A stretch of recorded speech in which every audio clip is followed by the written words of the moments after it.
And now, Seal Tech, brought to you by Steel Rubber Products, helping restore the car of your dreams.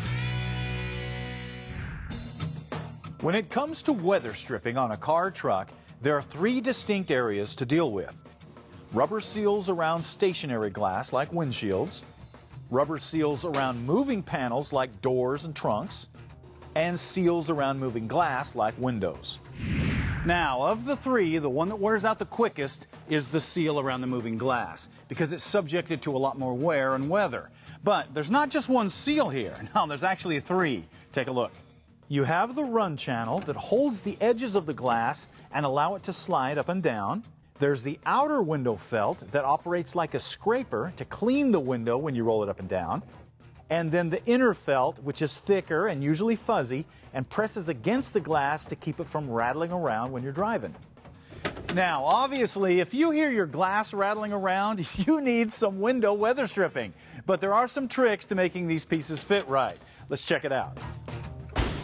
Okay, as you can see, the run channel and the window felts are available in two different styles. One with the stainless steel trim and without.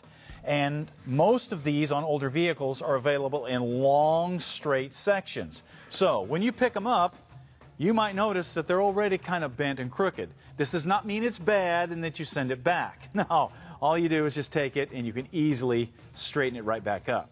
Now, the reason you're able to do this, let's take a look inside here. If you peel back the liner, you can see inside you have a metal U-channel with grooves cut in it. That allows that channel to bend pretty significantly.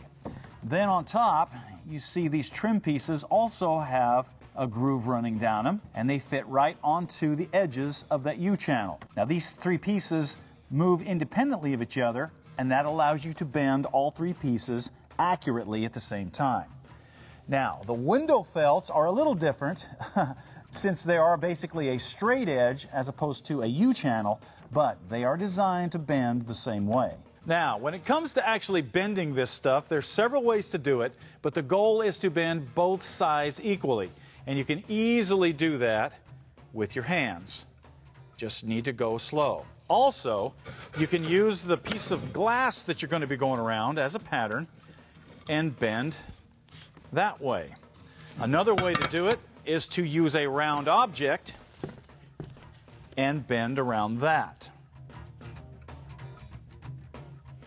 Now, it is important to remember here, though, there is a point of no return where you cannot go back the other way without putting an S in it or a kink.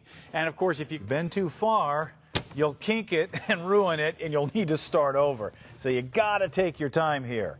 Now, bending the window felts is similar. On these smaller ones, you can easily bend those with your hands. But on these bigger ones, it's pretty difficult to do that with your hands. The best way to bend these is with a shrinker stretcher across the back. And once you're done, you'll not only have window channels and felts that will fit perfectly, but you're also going to stop that annoying window rattle.